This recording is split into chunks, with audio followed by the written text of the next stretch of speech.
Hier, j'ai discuté avec une femme. Et la femme me parlait des ondits. Je lui ai demandé que, mais maman, quel est ton parti politique? Parce que une personne qui est loyale au RNDPC ne partira pas au festin organisé par le Sofadon Finish.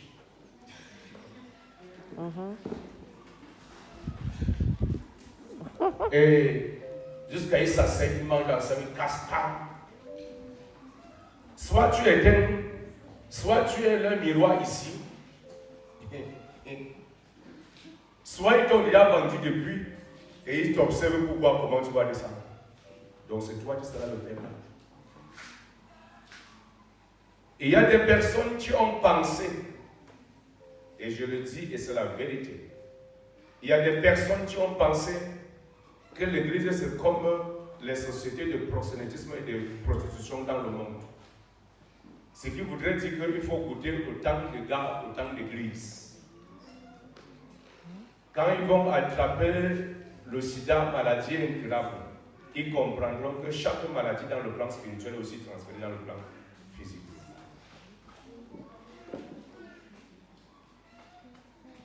Tu ne peux pas, je le dis et c'est la vérité, tu ne peux pas être un adorateur du Dieu vivant. Celui qui sait maman vient, il dit, tu dis que prie pour moi, il prie. Celui qui sait le serpent vient, tu dis prie pour moi, il prie.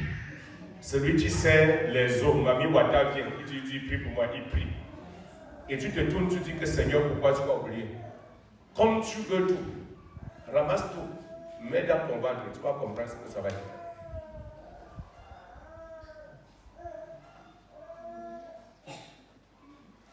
Le Dieu que je t'annonce, le Dieu que je prêche est un Dieu d'ordre et de vérité et de pureté et de sainteté.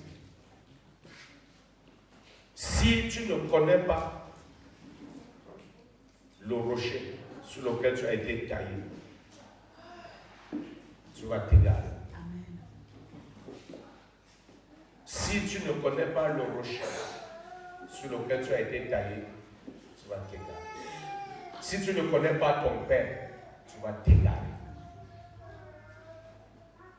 Alors, je souhaite bon vent aux aventuriers. Le temps révèle toujours où est la vérité.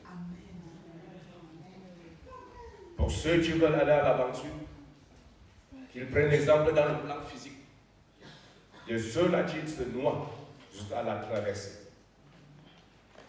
de ceux qui perdent leur vie chaque jour. Je ne peux pas connaître la vérité et aller marcher en douce. Je ne suis pas un gourmand. Ce n'est pas pour me rendre à nouveau esclave que Jésus-Christ est venu me libérer. Sur la marche chrétienne dans laquelle nous sommes, nous pouvons faire l'expérience des échecs. Et je voudrais dire, si en entrepreneur tu ne joues pas, tu ne sauras pas ce que c'est que l'entrepreneuriat. Et tu ne sauras même pas ce que c'est que avoir quelque chose de bon en entrepreneur. Parce que pour ceux qui à peine ils ont tendu la main, ils ne connaissent pas la difficulté. Maintenant, ce que tu n'as pas transpiré pour avoir, tu peux jouer avec. Parce que tu te dis que demain tu vas toujours avoir l'autre. Mais c'est au moment où tu perds ce qui est précieux que tu as seulement ramassé là, que tu comprends la difficulté que l'autre a travaillé pour avoir cela. Aujourd'hui, je suis venu pas pour te flatter, mais pour te dire la vérité, afin que tu fasses ton choix, parce que ton choix t'appartient. Je ne choisirai jamais à ta place. Si j'entre ici, je trouve une personne. Je rends le ministère comme s'il y avait 500 personnes. Je sors le pas et je dis Seigneur merci. Aussi longtemps que je suis à mon poste, je fais mon travail. Tu es aussi libre de faire le tien.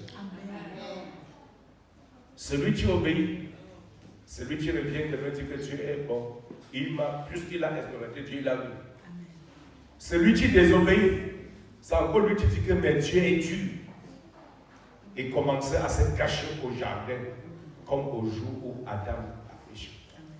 Quand il a péché, il a entendu la voix de Dieu. Il dit que, hé, le Père Saint est venu. Miri. Mais il pouvait s'échapper. Il ne pouvait pas. Aujourd'hui, je voudrais te parler de la puissance de la nouvelle alliance. La puissance de la nouvelle alliance commence par la puissance de la nouvelle naissance.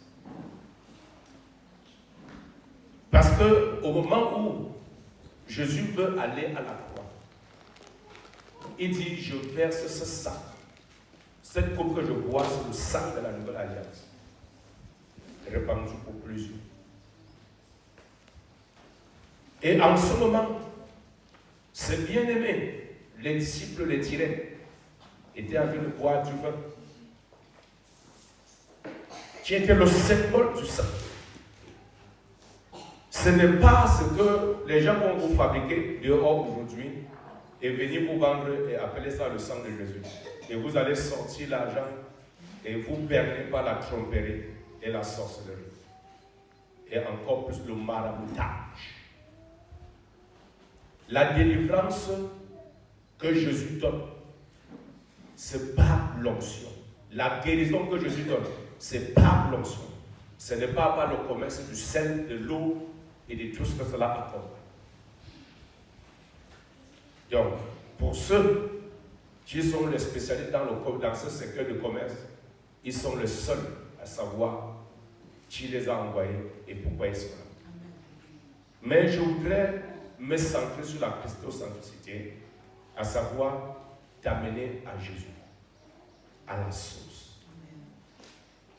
Je vous ai dit que pendant cette période où nous sommes dans les prières, il faut connecter la racine à la source originale, afin que la vie qui vient de Jésus puisse germer et grandir. Ne vous souciez pas de ceux qui cherchent les prophètes seront là.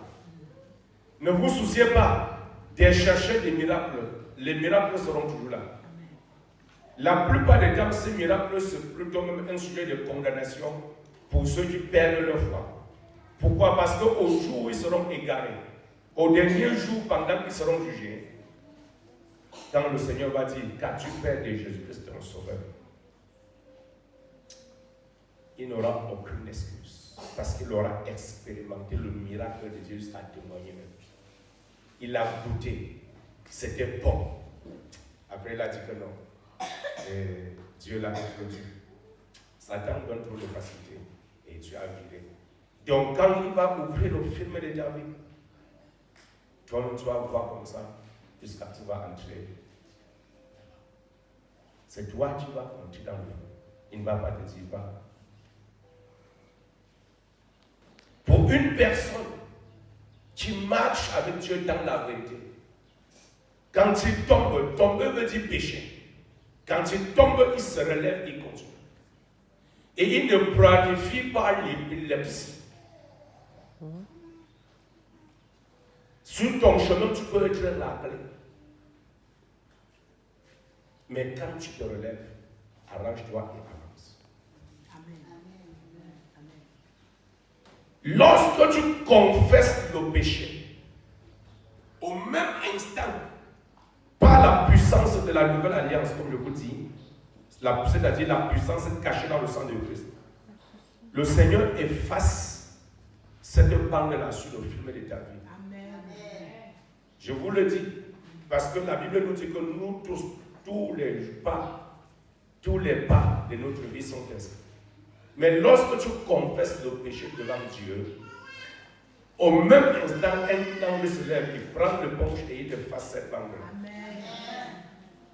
Maintenant, tu vas me poser la question que, mais pourquoi est-ce qu'après le péché, tu as souffert? Après le péché, tu as souffert parce qu'il y a certains esprits que lorsque tu as choisi de marcher avec Jésus, ils ont dit ils vont te détruire. Et leur marche derrière toi, c'est juste tous les jours pour attendre que tu fasses des erreurs. Quand tu as fait une erreur, il faut ce qu'on appelle dans le jargon politique la réappropriation du pouvoir par la masse. Lorsque le pouvoir est récupéré par la masse, c'est le désordre total. Prenons l'exemple d'un brigand, d'un bandit. Tu as volé dans un lieu public. Ou selon la Bible, de quelqu'un qui était pris en flagrant délit d'adultère. Ils étaient censés être lapidés jusqu'à la mort. Il y a une règle pour punir chaque chose. Mais imagine-toi que tu sois un bandit et tu as quelque part, tu as volé. Maintenant, c'est le public qui a mis la main sur toi. Est-ce qu'on va te traiter comme la loi demande? Non. Ça veut dire le pouvoir rentre maintenant. On dit souvent que quoi, le pouvoir est à la rue. Quand le pouvoir est à la rue, chacun devient chef. Et c'est ce qu'il ne faut pas. Donc lorsque tu as péché, au moment où tu as dit Seigneur pardonne-moi, les anges prennent l'éponge et s'effacent. Maintenant c'est toi qui dois te retourner et dire à Satan et à ses anges, je ne vous dois rien. Aussi vrai que je demandais pardon à papa et qu'il m'a pardonné, vous là, pliez vos bagages et retournez. D'où le combat spirituel. Le combat spirituel, on est face à Satan. On n'est pas face à son frère. On n'est pas face à sa soeur. Tu es face à Satan, aux principautés, aux dominations, aux esprits méchants, dans les lieux célestes. Pourquoi? Parce que quand tu as glissé, allez, il se lève et c'est fini. Alors que le Père même qui est assis là-bas, tu as déjà pardonné. Tu dois comprendre ces mécanismes-là pour entrer dans une nouvelle dimension de combat spirituel victorieux à partir d'aujourd'hui. Dans la puissance de la nouvelle alliance, comme je dis, ça commence par la nouvelle naissance. La nouvelle naissance, c'est quoi? Au jour où le Christ était à la croix, je vais d'abord lire quelques passages très rapidement. Dans le livre de Jean 3, Jean chapitre 3, partie verset 1, il y eut un homme d'entre les pharisiens nommé Nicodème, un chef des Juifs, qui vint lui auprès de Jésus de nuit et lui dit, Rabbi, nous savons que tu es un docteur venu de Dieu, car personne ne peut faire ces miracles que tu fais si Dieu n'est avec lui. Jésus lui répondit, en vérité, je te le dis, si un homme est né de nouveau, il ne peut voir le royaume de Dieu. Nicodème lui dit, comment un homme peut-il naître de nouveau quand il est vieux? Peut-il rentrer dans le sein de sa mère et naître? Jésus répondit, en vérité, je te le dis, si un homme ne naît d'eau et d'esprit, il ne peut entrer dans le royaume de Dieu. Ce qui est né de la chair est chair, et ce qui est né de l'esprit est esprit. Ne t'étonne pas de ce que je te dis, il faut que vous naissiez de nouveau. Le vent souffle où il veut, et tu entends le bruit, mais tu ne sais d'où il va, ni d'où il vient. Il en est ainsi de tous ceux qui sont nés de l'esprit. La puissance de la nouvelle alliance a une puissance. Une puissance qui te transforme à l'état du bas. Donc la finalité dans la nouvelle alliance, c'est que tu deviens le bas. Jusqu'à ce que tes ennemis, comme je pouvais l'expliquer dans l'étape du péché et des conséquences qui devraient s'en suivre, jusqu'à ce que tes ennemis, au moment où ils sont sûrs que ici, à cause de ton péché, ils t'ont tranché la tête. Au moment où ils étaient saisis, ils voient que leur main est vide. Et quand ils voient que leur main est vide, qu'est-ce qu'ils font? Ils commencent à s'entretuer entre eux. C'est toi qui avais dit qu'on va réussir. C'est toi qui m'avais envoyé. La fête, si je t'avais dit que je ne suis pas attend. Et c'est comme ça qu'ils s'entretuent entre eux. Je vais entrer un peu en détail Permettez que je lise une autre lecture. Je suis toujours dans le livre de Jean, mais cette fois-ci dans le chapitre 19. Et à partir du verset 31. Merci. Là, il est écrit, dans la crainte que les corps ne restassent sur la croix pendant le sabbat, car c'était la préparation, et ce jour de sabbat était un grand jour. Les Juifs demandaient à Pilate qu'on rompît les jambes aux crucifiés et qu'on les enlevât. Les soldats vinrent donc, et ils rompirent les jambes au premier, puis à l'autre qui avait été crucifié avec lui. S'étant approché de Jésus, et le voyant déjà mort, il ne lui rompit pas les jambes. Mais l'un des soldats lui perça le côté avec une lance, et aussitôt il sortit du sang et de l'eau. Je continue. Nous sommes dans un processus. Et je désire que pour toi, que Dieu t'a accordé la grâce d'écouter ce message, je ne sais de quel horizon, je prie que après ce message, tu deviens insaisissable. Amen. Alléluia. Amen. Je continue la lecture. Il y a des éléments tellement importants que lorsque tu comprends, ta vie change. Parce que Dieu veut que ta vie change. Dieu ne veut pas. Pourquoi avoir versé le sang à la croix? Pourquoi avoir fait ces choses si cela ne te conduise pas à un état dans lequel tu ne peux plus être détruit n'importe comment? Puisqu'en réalité, la finalité du combat spirituel, c'est pour donner gloire à Dieu et pouvoir te maintenir sur cette terre jusqu'au jour où Dieu a dit tu rejoins. Cela voudrait dire, Jésus lui-même a dit, Père, préserve-les. On préserve quelque chose qui menace d'être détruit, non? Cela voudrait dire qu'au moment où tu crois en Jésus, tu deviens une menace.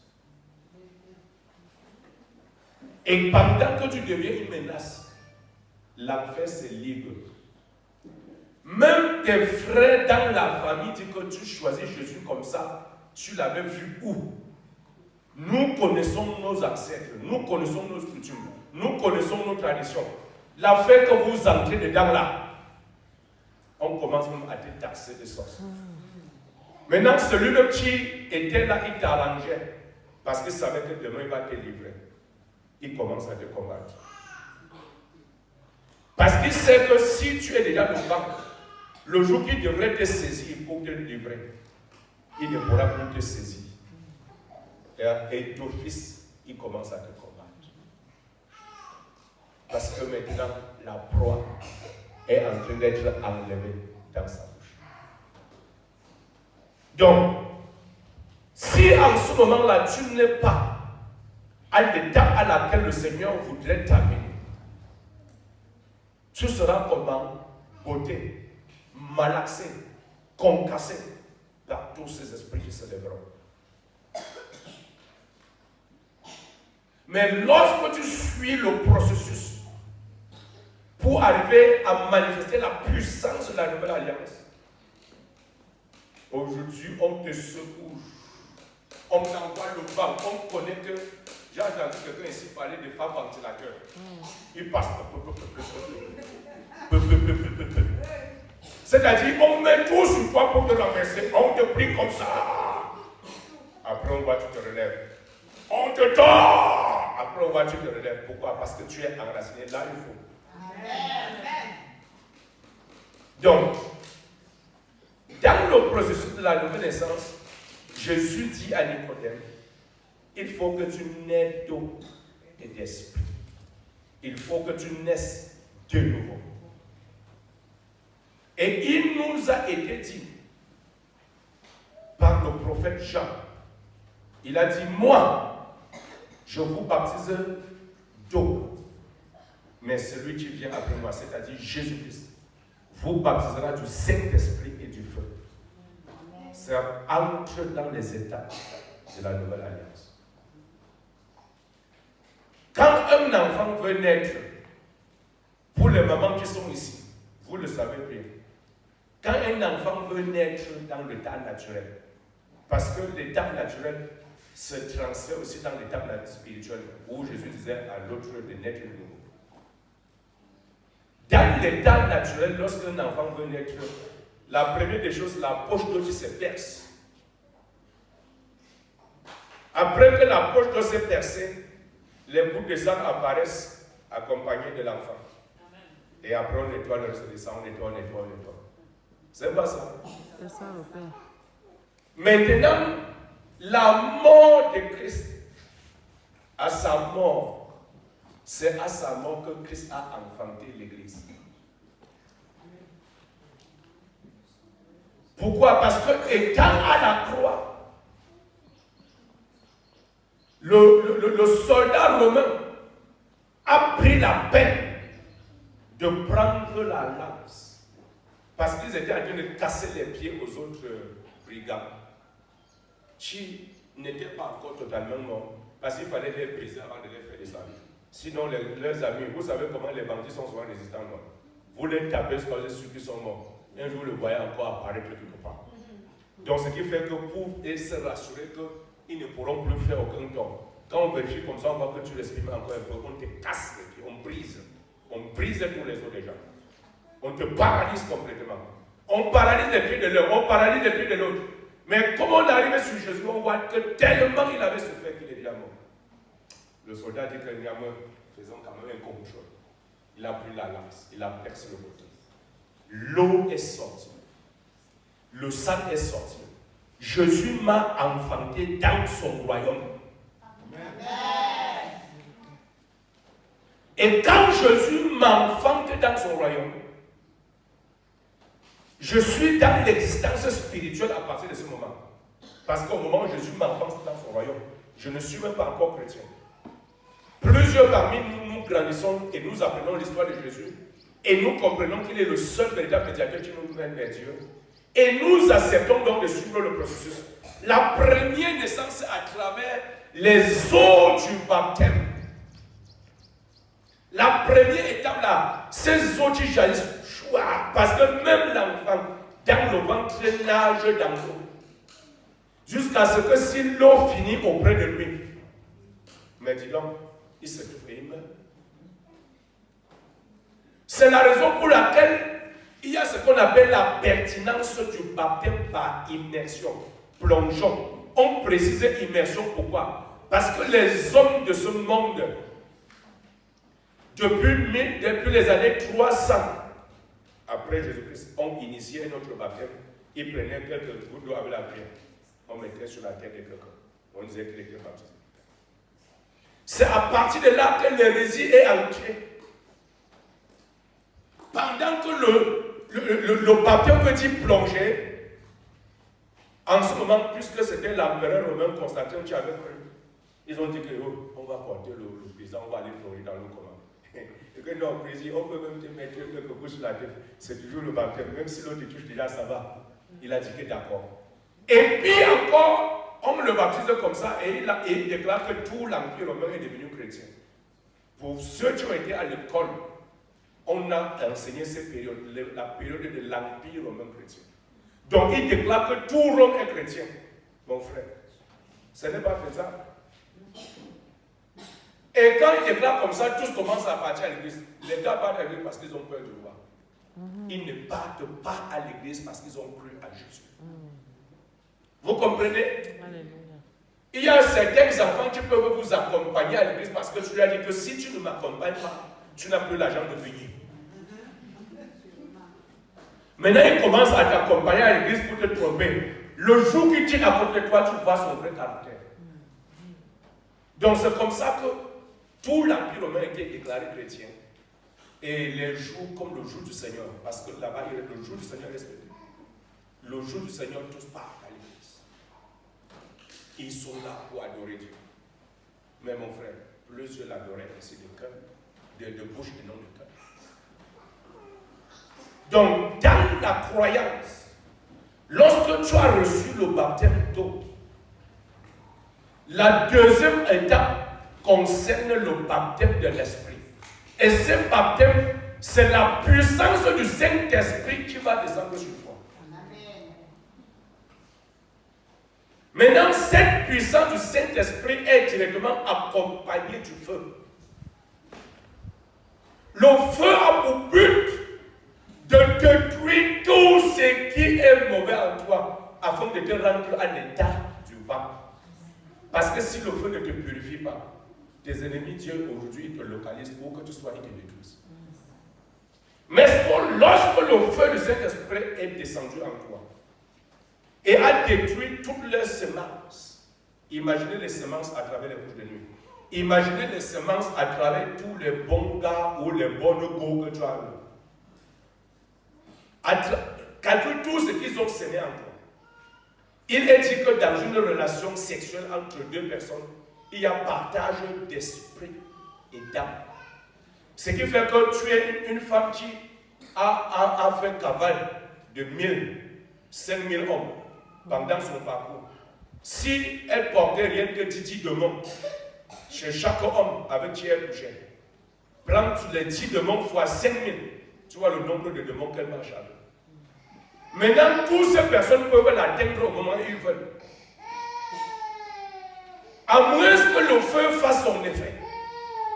Parce que lorsque tu laisses que le feu du Saint-Esprit descende, ce feu descend et détruit maintenant toutes leurs empreintes sur ta vie. Et à partir de ce moment, quoi que tu sois encore sur la terre, mais tu es un homme spirituel. Je voudrais le dire. Maintenant, le danger, c'est que beaucoup parmi nous se croient malins. Quand tu veux jouer, le diable dit que, oh, je suis un joueur, viens. Et dribble comme ça, il te forme. Pourquoi? Parce que j'ai vu des personnes que lorsque le feu de cet esprit est descendu en eux et a détruit toutes les mauvaises choses, au retour de l'église, ils sèment les nouvelles choses négatives. Ça veut dire, hier le diable était entré peut-être par le péché sexuel. Ils sont de l'église par commettre la fornication. Hier le diable était venu entrer dans sa vie par la bouche. Ils sont de l'église, il part insulter, il part engueuler. Hier le diable était entré, vous connaissez toutes les voix. Et puis encore, il y a une autre voix qui est tellement silencieuse, la voix de la musique. La musique que tu écoutes, grave directement ce qu'il faut dans ton esprit. Il y a des personnes qui souffrent tous les jours parce que ce qu'ils écoutent, c'est ça qui forme leur personnalité. Maintenant, si tu passes ton temps à écouter ce qui est souillé par le diable, mon ami, tu es souillé. Et tous les jours, on peut passer le temps à te délivrer. Sans que tu ne sois délivré. Donc, ta décision aujourd'hui de naître véritablement d'eau et d'esprit détermine si tu vas devenir le vent ou pas. Parce que si tu ne décides pas toi-même d'arriver à cette étape, je ne pourrai jamais venir faire la police derrière toi. Le choix de suivre Jésus est une décision personnelle. Amen. Ou tu le suis totalement, ou tu suis de voir, parce que ta vie t'appartient. Je suis désolé de te le dire. Si tu veux, tu pars faire le poteau. Si tu veux, tu pars être brigand. Si tu veux, tu pars être escroc. Si tu veux, tu pars faire tout ce que tu veux. Tu es le seul responsable de cela. Amen. La seule chose, c'est que chaque personne assume les conséquences de ses actes. Amen. Lorsque Dieu a créé l'homme, il a accordé à l'homme le libre arbitre, c'est-à-dire la volonté de choisir ce qu'il veut. Mais comme Dieu est un bon père, il précise, moi je te conseille, choisis la vie. Amen. Choisis la vie, marche comme ça, marche comme ça, marche comme ça.